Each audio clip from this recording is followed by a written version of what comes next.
Hello मेरे प्यारे दोस्तों, आपका स्वागत है आज हमारे इस चैनल पर।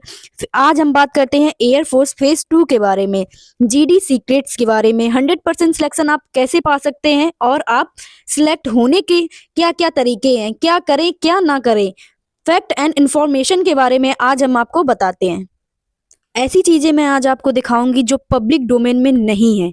ऐसे सीक्रेट्स के बारे में आज आपको बताऊंगी जो किसी ने आज आपको नहीं बताया होगा। वीडियो में लास्ट तक बने रहें और आप लाइक करें, सब्सक्राइब करें और अपने इस वीडियो को फेज 2 वाले दोस्तों के साथ शेयर कर दें। मैं आज आपको ऐसी सीट दिखाने जा रही हूँ जो वहाँ पर आपको यही सीट, सेम ऐसी ही सीट मिलेगी। वहाँ पर आपको फेयर एंड रफ सीट मिलेगी।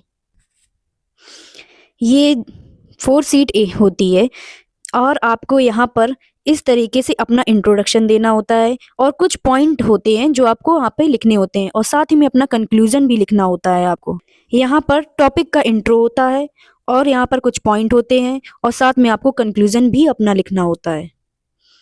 ओनली आपकी फेयर सीट ही चेक होती है, रफ सीट आपकी चेक नहीं होती है। किसी किसी एससी पर आपको अपनी रफ सीट रखने का मौका भी मिलता है। ये कब मिलती है वो सब आप हमारे साथ जानिए आगे।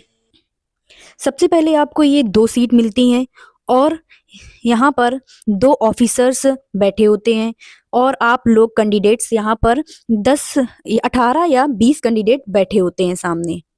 ऑफिसर को आप लोगों को कभी भी नहीं देखना होता है और यहाँ पे बैठा ऑफिसर एक ऑडियो क्लिप चलाता है जो आप लोगों को रफ सीट में नोट करनी होती है और ये ऑडियो सिर्फ 5 मिनट के लिए चलती है। आप लोगों को 10 मिनट का समय मिलेगा उस टॉपिक को फेयर सीट में लिखने के लिए और आपकी केवल फेयर सीट ही चेक होती है, रफ सीट आपकी चेक नहीं होती है, वो आप लोग रख सकते हैं। और जीडी में आप लोगों को कुछ बातें ध्यान रखनी होंगी, जैसे आप लोगों को अपने कैंडिडेट के आंखों में देखना है सामने बैठे हुए, ना कि आपको ऑफिसर को देखना है और आपको एक्टिव भी बैठना है।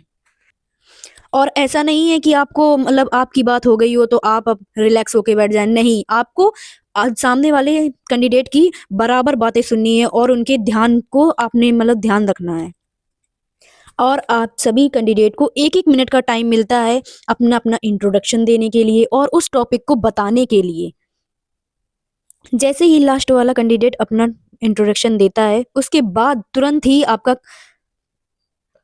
तुरंत बाद डिस्कशन स्टार्ट हो जाता है और ये 5, 10, 20 या जितनी देर ऑफिसर चलाना चाहे उतनी देर चलता है। डिस्कशन में आपको मिनिमम 3 से या 5 बार पार्टिसिपेट करना चाहिए। अब मैं आपको ऑफिशियल सीट दिखा रही हूँ जिससे ऑफिसर आपको जज करते हैं। ये सीट आपने कहीं भी अभी तक नहीं देखी होगी। सभी लोग एक बार चैनल को सब्सक्राइब कर लेंगे और वीडियो को हाइप कर देंगे। ये सब चीजें हैं जो ऑफिसर आपके अंदर देखता है। अगर आपके अंदर ये सब चीजें नहीं हैं तो ये सब चीजें आप अपने अंदर डेवलप करें। सभी के लिए 10-10 मार्क्स आपको मैक्सिमम मिलते हैं, पर आपको 5-5 मार्क्स मिनिमम चाहिए ही चाहिए। ये ऑफिशियल सीट है जो ऑफिसर अपने पास रखते हैं, इसी के अकॉर्डिंग आपको मार्क्स मिलते हैं। कुछ जगह ऑफिसर ये करते हैं कि आपका चेस्ट का नंबर नोट कर लेते हैं या तो टिक लगा देते हैं और इस सीट का उपयोग भी नहीं करते हैं। जो कैंडिडेट पहले बोलता है वो पहली क्वालिटी का इनिशिएट होता है। जो कैंडिडेट पहले बोलते हैं उसमें एक इनिशिएट क्वालिटी होती है, इनिशिएटिव क्वालिटी होती है। अब बात करते हैं स्पोकन इंग्लिश, जिसमें राइटिंग स्किल क्या होती है और स्पोकन स्किल क्या है।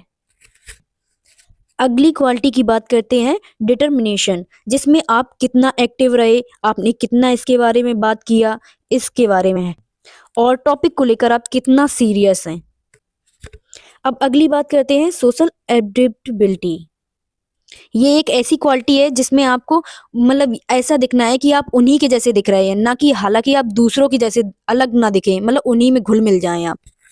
अब बात करते हैं कम्युनिकेशन स्किल के बारे में। इसका मतलब कि आप जो बात कहना चाह रहे हैं वही बात सामने वाले को बता पा रहे हैं, या कि मतलब इंग्लिश में आप लोग बोल नहीं पा रहे हैं और दूसरी बात आप बता रहे हैं। ये नहीं करना है आपको। कम्युनिकेशन स्किल में सिर्फ आपको वही बात बतानी है जो आप इंग्लिश में बोल रहे हैं, वही बात आपकी दूसरे तक पहुंच पाए।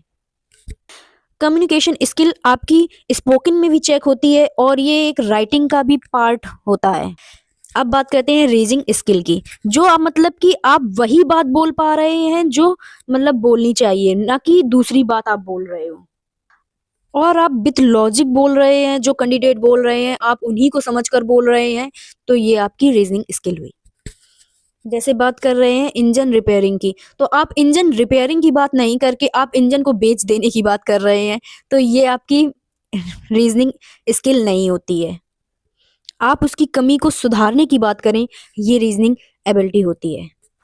अगर आप ये बात करते हैं तो यहाँ से सिलेक्शन होने में बहुत ही ज़्यादा चांस होते हैं। अब बात करते हैं उन चीज़ों के बारे में जो बेसिक कॉमन होती हैं, उनमें कैंडिडेट मिस्टेक जरूर करते हैं। और पहली मिस्टेक आप लोगों की होती है कि आप लोग ज़्यादा बोलते हैं, और एक कैंडिडेट के साथ में ऐसा हुआ कि और बोलो ऑफिसर कह रहा था, साथ में बाद में जब रिजल्ट अनाउंस हुआ तो वो कैंडिडेट डिस्क्वालीफाई हो गया था।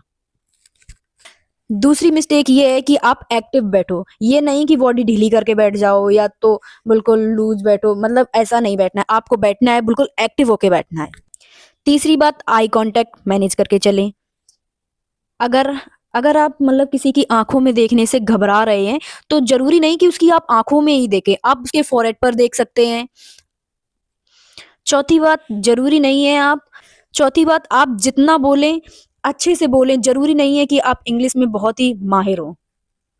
जितनी भी बातें मैंने बताई हैं आज आपको, आपने अगर इन सभी बातों को फॉलो किया है तो आपका 101% सिलेक्शन होना पक्का है। जरूरी नहीं है कि आप इन बातों को इग्नोर कर। वीडियो को लाइक, कमेंट एंड शेयर जरूर कर दें। धन्यवाद दोस्तों, जय हिंद।